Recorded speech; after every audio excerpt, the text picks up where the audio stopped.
성경 역사와 예술. 안녕하세요 여러분.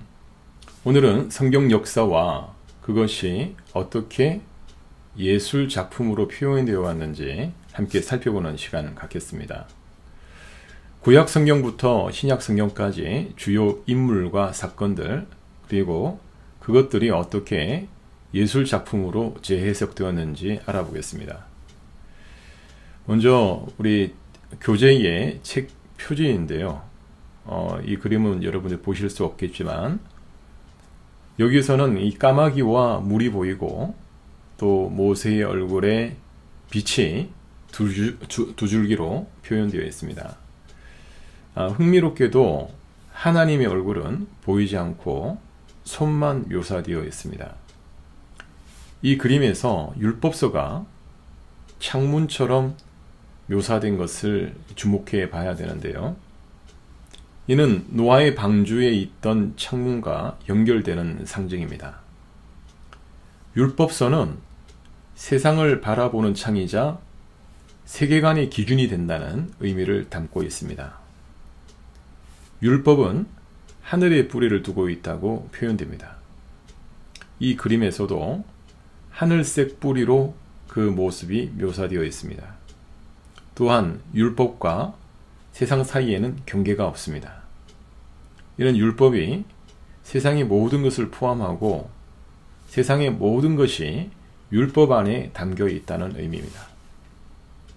하나님의 말씀은 세상 모든 것과 관련되고 세상 모든 것은 하나님의 말씀과 연결되어 있습니다. 여호수아와 기생 라합. 역사서가 시작되면서 우리는 여호수아와 여리고성 정복 이야기를 만나게 됩니다. 이 장면을 보시면 지붕 위에 군인들이 진을 치고 있습니다. 이곳이 바로 기생 라합의 집이었습니다.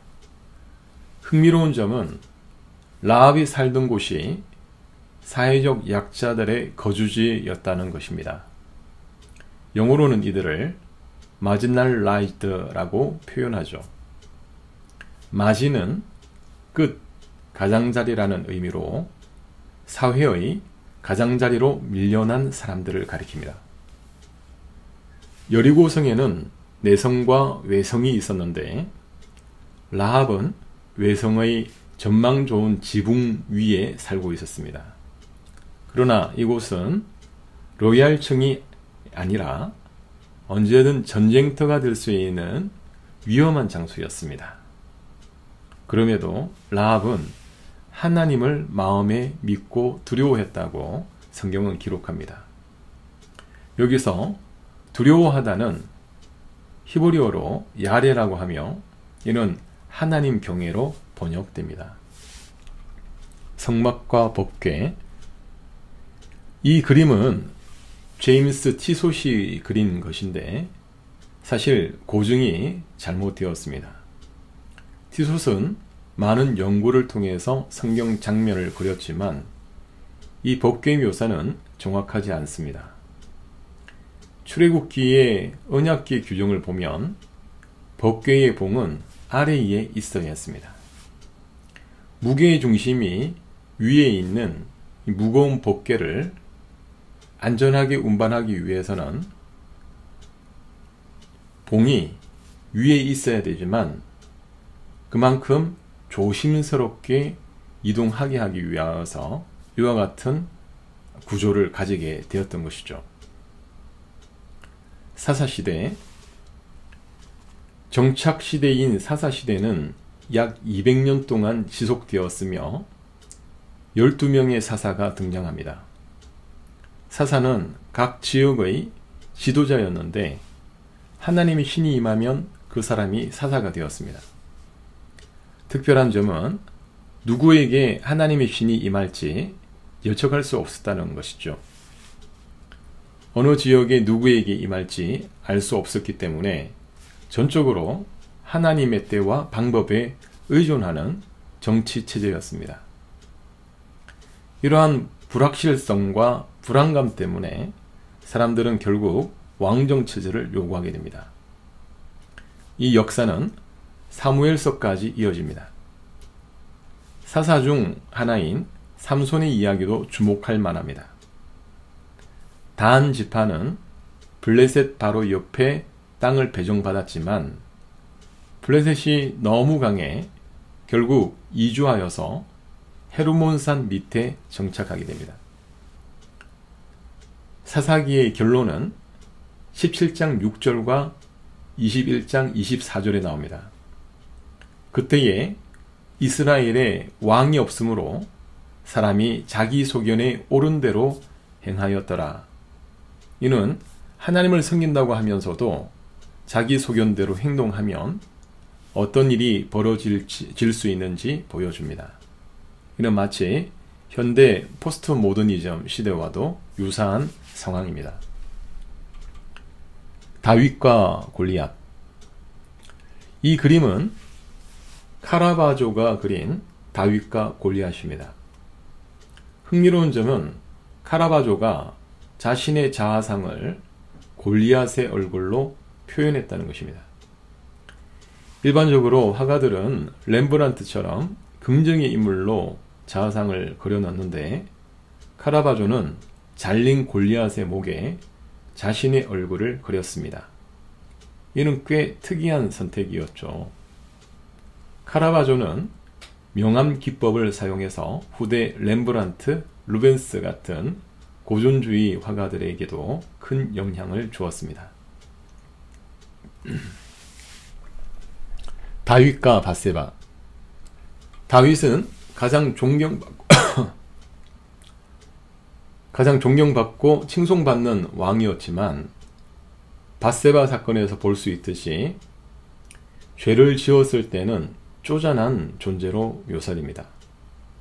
이 그림은 그러한 모습을 잘 보여줍니다. 사람이 죄를 지으면 그 죄가 사람을 얼마나 비참하게 만드는지 알 수 있습니다. 성경은 죄는 용서한다. 그러나 그 벌이 내 집안 가문에 이어진다 라고 말합니다. 하나님은 다윗의 죄를 용서하셨지만 칼이 내 집안에서 떠나지 않을 것이다 라는 형벌이 뒤따랐습니다. 이는 가장이자 목회자, 지도자가 함부로 범죄하면 안 된다는 교훈을 줍니다.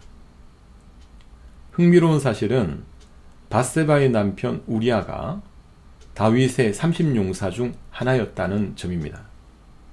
그리고 밧세바의 아버지는 엘리암의 아버지는 아히도벨이었습니다. 아히도벨은 다윗의 최고 참모였으나 후에 압살롬의 반란 때 다윗을 배신합니다. 아히도벨의 지략은 하나님이 베푸시는 지혜와 같았다고 성경은 기록합니다. 아히도벨이 다윗을 배신한 이유가 무엇일까요? 그것은 손녀 사위인 우리아를 죽이고 손녀 밧세바를 빼앗은 다윗에 대한 복수심으로 해석할 수도 있습니다. 이처럼 죄는 생각보다 더 복잡하고 깊은 영향을 미칩니다. 솔로몬의 일천번제. 솔로몬은 기브온 산당에서 일천번제를 드렸습니다. 이는 역대기서에 나오는 표현으로 상당히 큰 규모의 제사였습니다. 한꺼번에 1000번의 제사를 드렸다는 것은 그 규모와 정성이 얼마나 컸는지 알 수 있습니다. 교회에서 1000번제 헌금을 하는 관행은 이 성경 구절에서 유래했습니다만 성경적 맥락에서 보면 한꺼번에 드린 것이었습니다. 따라서 1000명이 함께 드리는 건축 헌금이 더 성경적으로 적절할 수 있겠습니다. 북이스라엘과 금송아지. 솔로몬 이후 이스라엘이 분열되면서 여로보암은 북이스라엘의 베델과 단에 금송아지를 세웠습니다. 왜 금송아지였을까요? 금송아지는 바알신의 상징으로 알려져 있습니다. 북이스라엘은 남유다보다 먼저 타락했고 2세대 때에는 사마리아의 바알 신전이 세워지기도 했습니다. 그럼에도 하나님은 선지자들을 계속 북이스라엘에 보내시며 끝까지 포기하지 않으셨습니다. 이는 마치 현대의 북한에도 지하교회가 있어 크리스천들이 발각되거나 순교당하면서도 신앙을 지켜나가는 모습과 유사합니다. 바벨론 시기. 이 그림은 라기스 함락 장면입니다. 이 바벨론 사람들은 포로들을 나무에 꽂아 처형하는 잔혹한 방법을 사용했습니다. 유다 왕국이 멸망할 때 시드기야 왕은 체포되어서 그의 왕자들이 눈앞에서 처형되었습니다. 바벨론 사람들의 잔인한 처형 방법 중 하나는 자녀들이 죽는 모습을 보여준 후에 부모의 눈을 뽑는 것이었습니다. 이렇게 하면 마지막으로 본 것이 자녀들의 죽음이 되어 평생 그 고통을 안고 살아가게 됩니다. 후에 페르시아의 고레스 왕은 칙령을 내려 포로로 끌려온 모든 민족이 고향으로 돌아가 신전을 건축하도록 허락했습니다. 이스라엘도 이 칙령의 혜택을 받았고 이것이 에스라와 느헤미야를 통한 성전 재건으로 이어집니다. 디아스포라 유대인. 모든 유대인이 예루살렘으로 돌아간 것은 아닙니다. 고향으로 돌아가지 않은 디아스포라 유대인들의 이야기가 다니엘서와 에스더에 기록되어 있습니다. 에스더서에 등장하는 아하수에로 왕은 세계사에서 크세르크세스 왕으로 알려져 있습니다. 흥미롭게도 영화 300에 등장하는 크세르크세스 왕이 바로 그 인물입니다.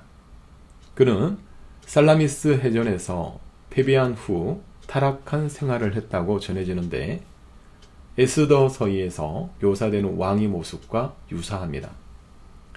현대 이스라엘에서는 불임절을 지키며 에스더서를 낭독합니다.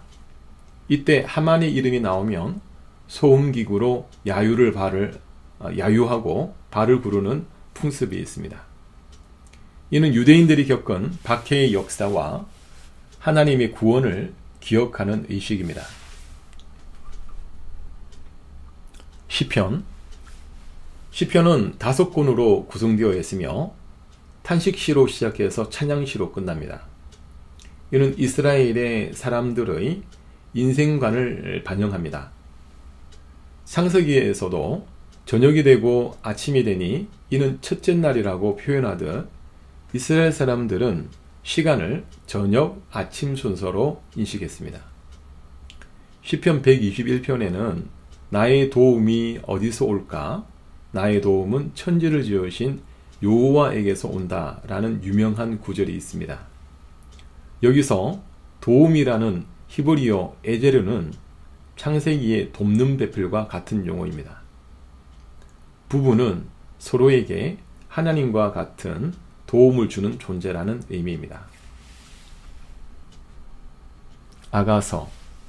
아가서는 히브리어로 시르 하시림, 즉 노래들 중에 노래라는 의미입니다.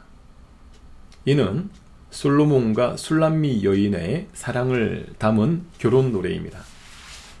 단순한 연애가 아니라 결혼을 전제로 한 신랑 신부의 노래라는 점이 중요합니다. 아가서에는 육체에 대한 다양한 묘사가 있습니다. 예를 들어 여성의 목을 전쟁 망대로 표현하는 등 히브리적 사유를 잘 보여줍니다. 이는 배우자에 대한 사랑과 존중을 시적으로 묘사한 것입니다. 다니엘서. 다니엘서는 12장 1절부터 3절까지에서 종말에 관한 이야기가 나옵니다. 그때에 내 민족이 호위하는 큰 군주 미가엘이 일어날 것이요 땅이 티끌 가운데서 자는 자 중에서 많은 사람이 깨어나 영생을 얻는 자도 있겠고 수욕을 받아서 영원히 부끄러움을 당할 자도 있을 것이며 또한 많은 사람이 빨리 왕래하며 지식이 더하리라는 예언은 현대의 빠른 교통수단과 정보화 시대를 예견한 것으로 볼 수 있습니다. 과거에는 서울에서 부산까지 통일호 기차로 4시간 30분 이상 걸렸지만 지금은 2시간 남짓이면 갈 수 있습니다. 더 나아가 인공지능의 발전으로 지식이 폭발적으로 증가하고 있습니다. 이 속도라면 앞으로 5년에서 10년 내에 로봇이 목회 현장에 등장할 가능성도 있습니다. 노인들을 돌보는 로봇이 함께 예배를 드리거나 로봇을 통해서 목회하는 상황이 올 수도 있는 것입니다. 신약 성경으로의 전환. 구약의 마지막 예언자 말라기 이후 약 400년간의 침묵 기간을 지나 신약 시대가 열립니다. 요나가 다시스로 도망가려 했던 이야기에서부터 헬레니즘 제국시대를 거쳐 로마 제국시대까지 역사는 계속 흘러갔습니다. 말라기의 예언대로 엘리야가 온다는 말씀은 세례 요한을 통해 성취됩니다. 세례 요한은 엘리야의 심령과 능력으로 왔습니다. 이는 환생 개념이 아니라 엘리야의 사명과 영성을 이어받았다는 의미입니다. 그리고 마침내 예수 그리스도 약속된 메시아가 오셨습니다. 초기 기독교 미술. 이 그림은 이젠하임 재단하로 패스트 전문치료 병원 수도원에 있는 재단하입니다. 흑사병으로 죽어가는 사람들이 십자가에 달린 예수님의 고통스러운 모습을 바라보며 위로를 얻었습니다. 초기 기독교인들은 박해를 피해 카타콤에서 예배를 드렸습니다. 이 시기는 기독교 미술은 예수님을 소박한 목동으로 표현하는 경우가 많았습니다. 변화산 사건. 마지막으로 이 그림은 라파엘로의 마지막 작품으로 알려진 것입니다. 그가 미완성으로 남겨두어 제자들이 윗부분을 완성했다고 전해집니다. 이 그림은 변화산 사건을 묘사하고 있으며 모세와 엘리야와 예수님이 함께 있는 모습을 보여줍니다. 자세히 보면 왼쪽 인물은 돌판을 들고 있고 그래서 이 모세를 의미하는 것이고 오른쪽 인물은 책을 들고 있어서 엘리야를 상징합니다. 모세는 생전에 가나안 땅에 들어가는 것을 허락받지 못했지만 하나님의 방법으로 결국 가나안 땅에서 예수님과 만나게 되었습니다. 이는 하나님의 약속이 궁극적으로 성취됨을 보여주는 아름다운 사건입니다. 오늘 우리는 구약에서 신약까지의 성경 역사와 그것이 예술로 어떻게 표현되었는지 살펴보았습니다. 성경은 단순한 종교 서적이 아니라 인류 역사와 문화에 깊은 영향을 미친 책입니다. 앞으로도 성경의 이야기들은 다양한 예술 형태로 계속 재해석되며 우리에게 영감을 줄 것입니다. 다음 강의에서 더 깊은 내용으로 찾아뵙겠습니다. 시청해 주셔서 감사합니다.